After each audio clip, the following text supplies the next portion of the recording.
Welcome to Some Guy's Garage. The electric Macan was just announced, and this is a pretty big deal for Porsche. The Macan has been their best-selling vehicle for quite a while, but departing from internal combustion engines to become a full EV is a pretty big risk. I currently own a 2021 Macan GTS, so this new model, is of particular interest to me. But rather than reading from all of the marketing material, like most of the info you've probably already seen, I think it'll be a bit more interesting going through all of the options on this new model in the configurator. I'll give you my opinion on them and tell you what I think might be the biggest problem with the new electric Macan. So let's get started on that. I've got the configurator up and we're on the US site here. Even though I'm in Canada, I think it's probably better to show the US site. And I've already selected the Macan here. So they have the existing models here down below. So the base, the T, which is kind of the sporty package, the S, which has the bigger engine. The T is a sportier package on the base Macan, and then the GTS. This is the newer GTS, which is effectively the turbo. So the third gen here, they basically took the turbo engine, probably to free up the badge for the new Macan, and made it the GTS instead and gave it the more horsepower. But I have the second generation, which would have been the older GTS, same engine, just a little detuned. But really what we're here for is the new electric models. So they have two released for the initial version here. The Macan 4 or Macan 4 at 80,000 roughly and 382 horsepower. This effectively, I think, will end up being the base model. I don't think they'll do a Macan just straight two-wheel drive. It doesn't really make sense in an SUV like they did with the Taycan, but I guess that remains to be seen. But we'll assume this is the base model, which at 80 grand is nearly 20,000 more than the old base Macan. So fair bit of price difference on that one. And then the Macan Turbo here. So this is kind of the flagship one at the moment. I don't know if we'll see a Turbo S at some point. There'll likely be a bunch of models in between these two. But the Turbo is the new model that kind of replaces the old GTS as the top model. And as you can see, quite a big jump in horsepower as well. That 576 is actually not the top horsepower of this. There is an overboost function. I think they show it somewhere in here. So under motor here with overboost on launch control, it can actually do up to 630 horsepower and 833 pound-feet of torque, which is pretty crazy actually. I guess while we're in here, we can just take a quick look through the specs. So 3.1 to 60, which is a fair bit faster than the old one. 160 miles an hour is roughly the same actually. So good top speed, even though it's a single speed gearbox in these. So it doesn't have the 2-speed like the Taycan. The luggage space is actually increased slightly. So basic specs, 100 kilowatt hour battery, but only 96 kilowatt hours actual usable capacity.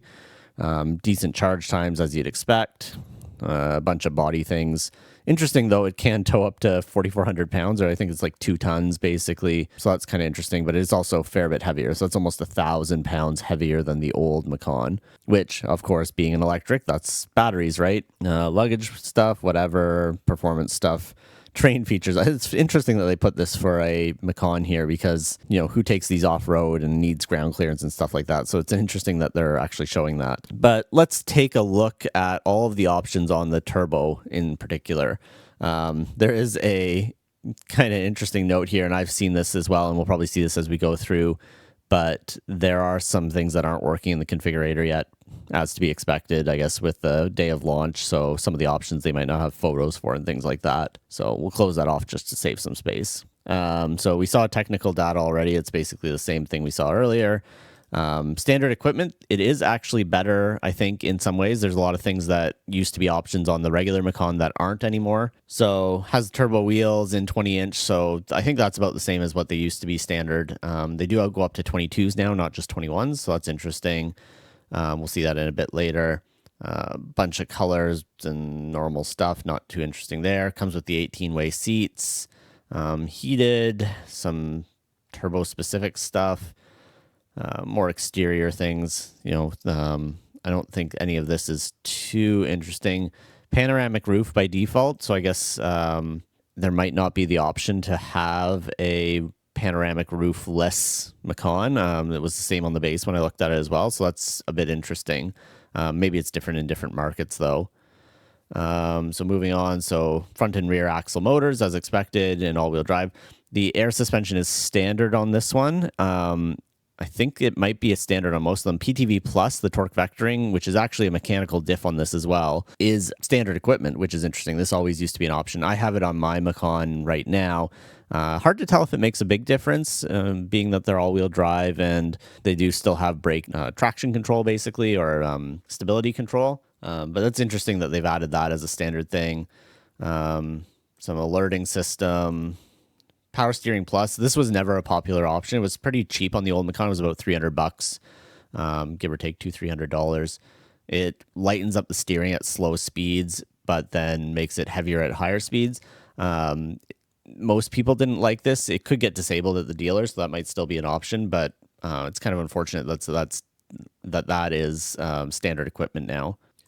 Brakes, so looks like just standard brakes. They don't have the PCCBs or PSCBs as standard on the turbo yet, so fairly big. So they are a little bit bigger, the 400mm discs, than they used to be, so that's interesting. Like I said, single-speed transmission, has the LED matrix headlights. This is all standard equipment. Yeah, so power folding, auto-dimming, privacy glass, that was all standard before as well in the old Macan. Some trim and packages, heated GT steering wheel, so it has the nicer steering wheel by default. You don't have to option that anymore. That's good as well. Race text on the roof, that's nice. So on the turbo, you get the nicer headliner. Moving on, has most of the assistance systems standard, so adaptive cruise. I actually didn't option this on my Macan. You only had the option that you could either use it, or if you optioned the adaptive cruise control, you had to use radar. There was no just constant speed mode with it. You couldn't switch between two different modes like some other vehicles have. So I didn't option this, but you lose the emergency braking and things like that when you don't have it, which is kind of unfortunate. Doesn't look like you have an option in this case anymore. The rest of it's pretty standard. HomeLink, comfort access, 2-zone automatic climate. I think there's an option for 3 or 4 zone or something like that. We'll see that when we go through the options here. Yeah, and even has the pollen filter, so this used to also be an option, or there might have been the ionizer that was the option, but yeah, pretty standard there. Has Bose as standard as well, so you don't have to option that. Again, being the turbo, this is going to have more standard equipment than the base model, but this is probably the more interesting one to go through. Has 11 kilowatt hour onboard charger, so you can charge it with the regular stuff along with the fast charging at other places. So yeah, that's the standard equipment on the Macan. So then let's go through the options. We'll just go top to bottom here. And I think I'm going to try and build this as I might option it. I spent a lot of time trying to figure out exactly the options I wanted on my Macan when I was buying it. And, you know, the first time through this, it might not be exactly, do I want this or do I want that? Not to say I'm going to order one of these or anything, at least not at this point. But yeah, might as well kind of option this the way I think I would want to get one. Okay, so colors, standard colors, white and black. They have the jet black metallic as well, so the two different blacks. One is kind of a flatter one, and this one has more of the metallic flake in it. Volcano gray, that was the second color I had kind of thought about for my Macan. Pretty understated. Dolomite silver, ice gray metallic, so pretty boring at that point. Still in $0 options for these. Sorry, that's not the gray. Even though it looks like gray probably here on the right, it's the purpley kind of color. This is one of the launch colors. Not sure how I feel about that. It doesn't seem like a color that quite suits it, but it's interesting. The good old gentian blue, that's always a popular option with these. Frozen blue, not my favorite. Miami blue was nicer. That was one of the previous lighter color blues that they had. I like that more than this. This isn't really my taste as well. Looks like baby blue almost. Papaya, this used to be one of the special colors for the 3rd gen Macan. The third facelift, or I guess second facelift, 3rd generation, the 95B.3 of the original Macan. So papaya was kind of their bright color. And then in the special colors, I guess they call them legends now. I'm going to go in a different order. Aventurian green. This has been on the 911s for a little while. It's kind of a silver and a green depending on the light. That's kind of an interesting one. We have a copper ruby metallic. Looks all right. They had another kind of burgundy-ish color before as well on some of the generations. But then I think this is the standout color. And from what I've seen everybody configuring, this is probably going to be the color to get. It's a nice dark green. My Macan is a Mamba green one, so it was the green at the time in the 2nd generation, or 95B2s. I love it. It's really a bright color, but this is a little bit darker, and I think this would be the color I'd opt for. It's actually even classier than what I have now, or a little less showy, let's say. So for wheels, standard 20-inch. We'll just flip through a few of these here.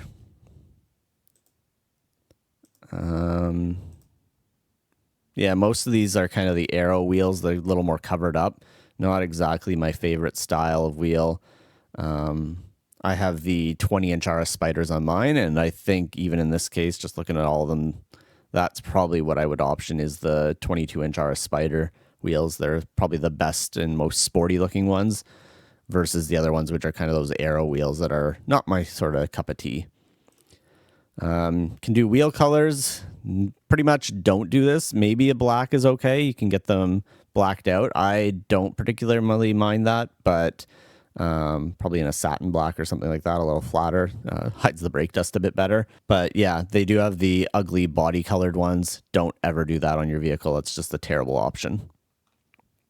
Wheel accessories, so you can pick tires again. Basically summer wheels, or sorry, summer tires for the wheels.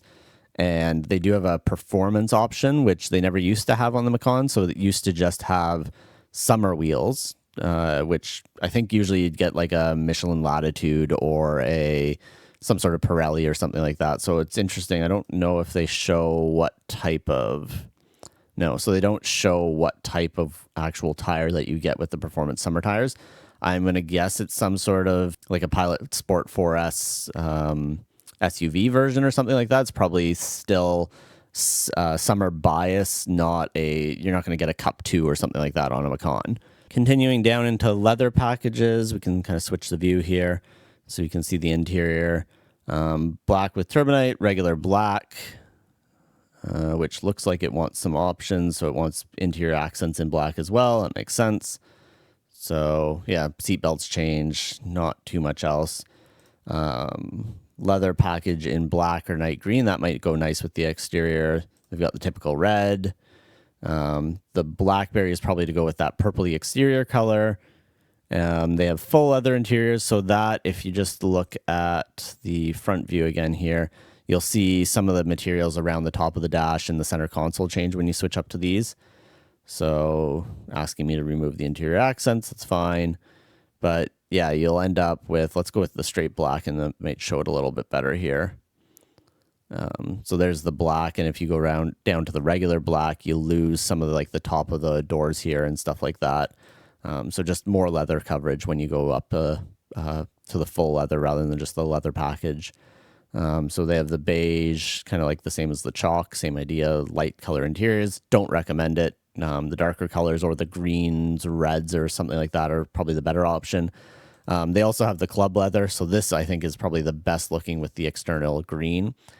Gives you that kind of brown, green, foresty look. It's quite a nice look. But I think in the end, I'd probably option the black night green or just the plain black. It's probably the more understated ones. And, an extra $2,800 is not nothing for a, nice looking interior, but also quite a choice and a little bit more money. So let's go with the black night green for now. Moving on down, so seats, it comes with the 18 ways as standard, but you can also get the 14 ways for no cost. So either way, which is kind of nice because these used to be a little bit extra for the 18 ways, actually. So the 18 ways have a whole bunch of adjustment. You can do the bolsters on the bottoms and sides of the seats. They go up, down, forward, back, lumbar, all of those sort of things. A leg extension under your calf. So lots of options on those, but the bolsters, some people find them a little too tight, which is why the 14 ways without the adjustable bolsters, they're a little more of an open kind of seat. And then for some options, heated seats in the rear, so that's kind of nice. Ventilated front seats, love these. So, I would option probably both of those if it were mine. Another thing that's new on the Macan now, so we weren't able to get this before, was the massage seat function in the front, or at all. So you couldn't have massaging seats in the old Macan. So that's a pretty cool new option. Let's grab it for the fun of it. I've never actually tried the Porsche massaging seats, but hey, that'd be kind of nice for those long road trips, right? Continuing down, there is a premium package. I don't think too much is optioned in it. So yeah, ventilated seats, heated seats, which we can pick separately, and 4-zone climate, which I think they have later on as well. So 4-zone climate gives you dual in the back and dual in the front. It used to be only 3-zone climate in the old Macan, so you'd only have one temp adjustment in the back. This makes it a full 4-zone one, which is kind of nice. Yeah, so changes some of the packaging around. So usually these are a slightly better option than taking things separately. Saves you a few bucks. Moving on to exterior stuff, so an off-road design. So I think this is kind of like the old sport design where it just changes the front bumper a bit. They want some window gloss stuff. Let's do that. But yeah, it just changes the front bumpers a little bit. Looks like it adds the roof rails and things like that. So just a slightly different look on the front end and the side skirts and stuff.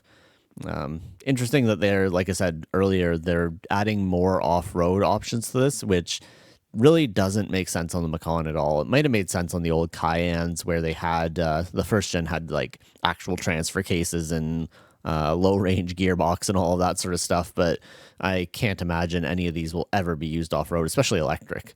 So strange that they're making those options, but I guess it is what it is.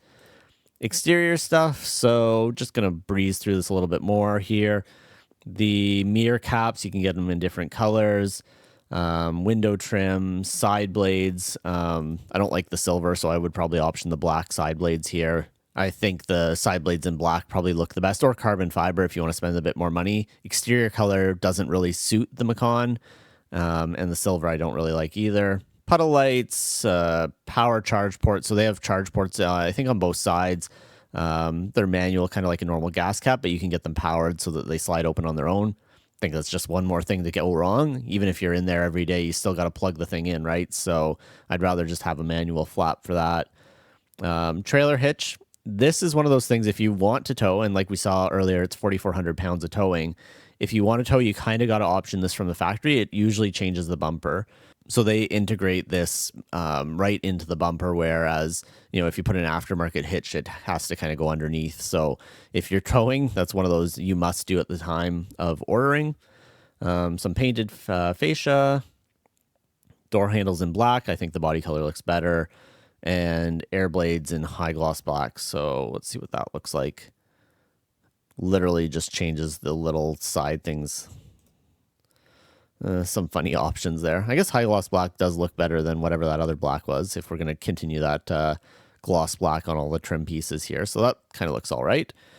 Roof system, so you can get roof rails. I didn't option these on my Macan. These have to get drilled into the vehicle, so they're not something you can option after. They have to be installed as OEM. So if you ever want to put something on your roof, that's a must-have option to have those rails installed from the factory. You can get a bunch of the designation badging and all that sort of stuff, either deleted or change colors or stuff. It's not too interesting. Performance options. Sport sound is a specific option, so that just like is speaker playback to give you that whirring sort of noise when you're accelerating and decelerating. Might be kind of interesting, make it a little sporty. Being an electric, I'm going to miss the internal combustion engine sound with these ones. I like the sound of the 2.9 liter that's currently in them. Especially on the upshifts, it's got a pretty nice sound, but yeah, that might be an option to take. Sport chrono, so it gives you more drive modes and things like that. So you get the stopwatch on the dash, which is kind of a Porsche classic thing. You got to have that. You get Sport Plus, so it gives you another level on the dampers and the shift speeds and things. I guess there's no shift speeds in the regular Sport chrono package. It improves shift speed, but here, I guess it just might change the throttle tip in, maybe change the dampers a bit, and hard to say, but it also usually gives you the launch control, which is kind of cool to have, especially in the electric ones where, that's kind of their party piece is fast acceleration. So Sport Chrono is kind of cool to have. They have one with a better clock. Off-road app, compass, not really worth it. Rear axle steering is another new one on the Macan, so we never were able to get that before. That turns the back wheels either in line with the way you're going at high speeds or opposite if you're at low speeds to tighten the turning circle.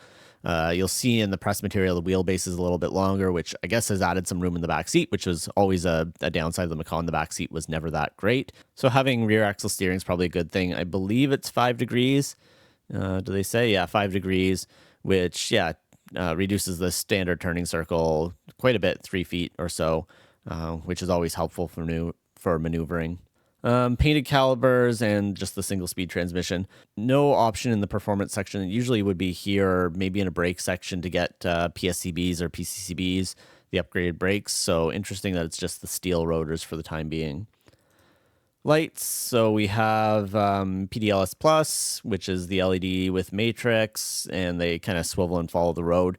The headlights are actually not these upper ones, so these are just the running lights on the kind of hood portion here, and the lower part here is actually where the headlights and high beams are. I preferred the old center headlight module, I guess you could say, than these ones. I'm sure the headlights are still great, but from a design perspective, I would have preferred them integrated as one headlight unit. Also, while we're here, no more clamshell hood. So they used to have a hood that kind of covered the fenders and went around the headlights as one big piece. And when you lift the hood, the headlights would stay put and there'd be big holes in the hood of the vehicle. So they've gone away from that. I guess, from a manufacturing perspective, that was always pretty challenging. But it was a kind of neat look and made the front end a little more exotic. But moving on, so light strips at the back, some stuff options there, nothing too exciting, just colors mostly. Rear wiper is optional now, so that's kind of a must-have. The old Macan, whatever they did in the back with the arrow, it would collect a lot of dirt on the back window, and you'd use that wiper a lot. Although these might be different. They do have an active spoiler here at the back now, so this flap you kind of see along here actually can raise up. I don't know if they have this flap along here can raise up, which is kind of interesting. So maybe the arrow is a little better and the back window won't get as dirty, but rear wiper is kind of useful. Heated windshield, if you're in a cold climate, I have this on mine, just heats the windshield itself, sort of like the back window, but without all those lines in it to heat it up. This helps defrost and get the ice off a lot faster, so that's always a nice option up here in cold climates. And then the thermal and noise insulated glass. This on the old Macan didn't make sense. You might as well hear the vehicle and the engine and all of that sort of stuff, and didn't make a huge difference. But this being electric and a lot more quiet is probably something you'd want to option. Although apparently you can't have the rear wiper with that. Interesting. But yeah, the noise insulated glass just is kind of double laminated. So it's like two pieces of glass with a film between it, a little thicker, and keeps more of the heat and noise out of the vehicle. With an electric vehicle, I think that makes sense. It'll reduce the road noise and noise from the tires, which, there'll be fairly big tires on these, not like most EVs. So probably worth having that. All right, moving on down, interior stuff, trim packages. So deviated stitching, of course. If you're Nick Murray, you love your deviated stitching. I don't necessarily care. Can that be a nice thing if you can find a matching color? For some reason, they have Mamba green, but not the oak green for the deviated stitching. Like, that makes any sense. But yeah, it can give you a pop of color if you have a dark interior. But it is fairly expensive for what you're getting there, just for some stitching in a different color. More interior trim options in different colors, pretty typical. Black is probably still the color to go with, keeps the interior nice and simple and classy. Don't do big clashing colors on your Macan. It's usually a bad option. Hurts resale, and people just be like, what were you thinking?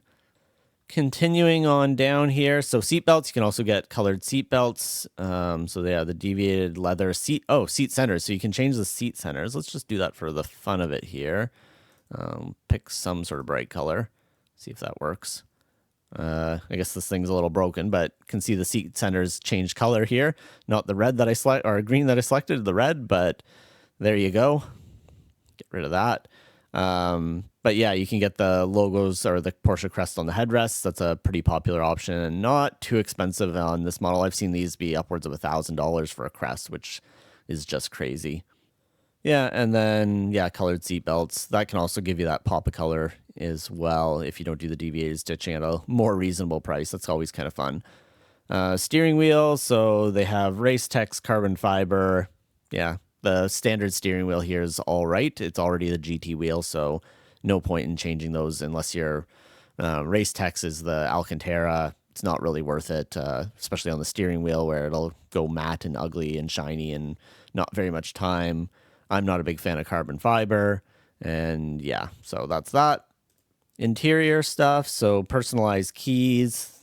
These are all those things that just like eat into your pocketbook when buying them. Try to avoid these, even though they like show you them in the showroom. They're like, oh, these are cool and everybody does them. Don't do this stuff. It's just not worth the money. You will not get enjoyment out of it. You will not get it on resale, and you'll just be $500 poorer. Yeah, same with door sill guards, illuminated. Model on the center car or center armrest. Yeah, not worth it. Bespoke manual covers. Yeah, none of this is really worth it. Yeah, fire extinguisher, if you were tracking, maybe, but really not worth it. Yeah, so most of this, in my opinion, is just ways that Porsche separates you from your money. Technology, so assistance systems. Everything else was standard, but they do have the InnoDrive, which is their like lane centering technology. I haven't tried this yet, but it could be nice, especially if you're commuting a bunch. So maybe something worth optioning and not a crazy price for Porsche. Comfort stuff. This is also new, so they finally have a heads-up display available. It's augmented reality, which means it like places the road signs and directions right on the roadway in front of you. I like heads-up displays in particular. It keeps your eyes on the road even more. But yeah, that's new on the Macan, so that's an interesting option, although fairly expensive. Prep for a dash cam, probably a must-have these days. With the way, drivers are these days, get the dash cam and get it fully integrated. That's nice. And I will option the heads-up display. Why not? Air quality system, so that's probably the ionizer, not the other one. Yeah, so an ionizer with the particulate filters. I have this on mine. I've never used it. The only reason I got it was to even out the buttons in the center console, but that's no longer, let's say, a problem. I have the old physical buttons, so you'd have blank switches, and filling that one more in meant it was 4 and 4 on each side. Nowadays, with the new panels and everything in the infotainment, other than the main climate control and volume, probably no point in getting that. We saw the 4-zone climate, so it actually is a full climate system now. The old one was just a temperature deviation. This one actually has proper climate and all your heated seats and directions and stuff, so that's cool. Sun blinds on the rear windows, so those are powered sunshades. If you're carrying kids in the back, that could be nice. Smoking package. This one used to be a must-have on the old Macan as well, but is probably not anymore. The old Macan, this covered up a little kind of flap or area in the center console area, where it would just be a pocket, and this kind of, straightened out the interior center console. Now, given the way it is, it's just like a cup holder based ashtray and a cigarette lighter. Not worth it anymore. Some of the luggage nets, yeah, they're kind of neat, whatever. The old cargo management system was probably more popular than what this will end up being.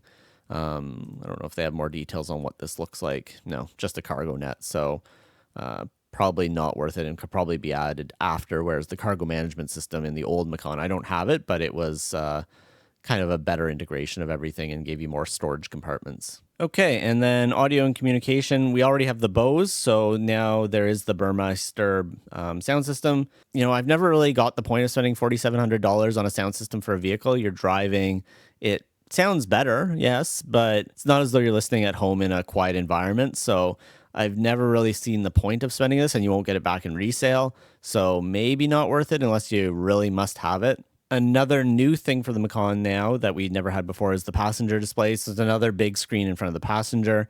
$1,500 when they have another screen right beside them and could just use their phone. Again, probably not worth it.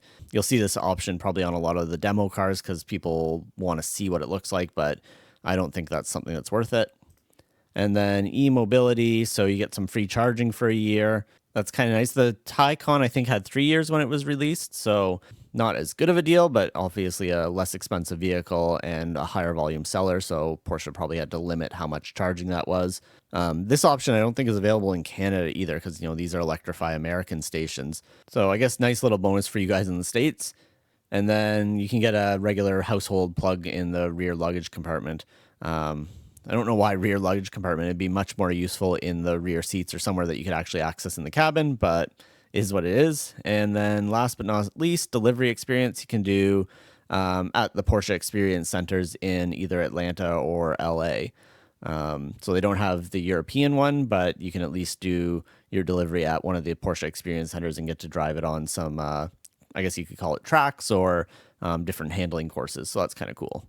All right, so that is all the options. So there's the Macan Turbo. Maybe we can open a 360 view here. We'll see if this works. So we can have a look around interior and should be able to get exterior as well. Click, there we go. Yeah, there's the exterior of this one. I think this is pretty close to the spec I would pick if I were ordering one. I like the black colors and I like the dark green. It looks really quite nice. You can also see it at night, I guess, here with the lights and all of that. So there you can see the headlights under in the front bumper. Not the most terrible look, but again, not as classy, I think, as the other one. Overall, though, it's a fairly sharp looking vehicle. I do like the look of it. The first few pictures I saw kind of pre-release the day before, the front looked a lot more bulbous, I guess maybe with some of the colors, but seeing it here, the proportions are really quite the same as the old Macan. Still has that same silhouette, a little bit more of a, let's say, aggressive front end, and overall, like a nice looking vehicle. Now, the one big problem, and you'll see it down here in the bottom right-hand corner, and maybe if we make this a little bigger, 105,000 base, almost 20,000 in options here. And I picked some stuff that, you know, I might hem and haw over and maybe not option in the end, but I didn't go with click every single checkbox here. So we got 20,000 in options and we're sitting at 126,000. The old Macan, even the GTS or the Turbo at the time, was $20,000-$30,000 less. This would be a sub $100,000 vehicle equipped kind of the same way. And at that price, it's pushing it for the Macan. This was always their entry level vehicle. You could get away with something even under $80,000 if you took a lower trim model. And now that it's pretty much, you can't get out the door with a Macan for under $100,000 when you get into the options, or it'd be really tight to do it, it'd be a stripper model. I think given an electric, given the depreciation of these things, this is going to be a tough sell for Porsche. The Macan being their volume model and having a low barrier to entry in terms of cost, you know, you could get into one, like I was saying, for 60, 70, 80,000, made it possible. But even if I went back and did a Macan 4 electric, they're going to be pushing $100,000, and I think that's going to hurt sales, especially knowing this is their first SUV, not their first electric vehicle. They do have the Taycan, so they have some experience, but first electric SUV, and the way the industry and everything is going right now, they're going to depreciate really fast, and I don't think people are going to be willing to pay that much for a Macan. The first probably 6 months to a year, they will fly off the lots. People will want to be the first, and there'll be high demand, but I can imagine in a year or two, these will be sitting on lots. Now, mind you, pre-option, so you won't be able to pick stuff, but on the lot one, you're going to see discounts on these fairly quickly.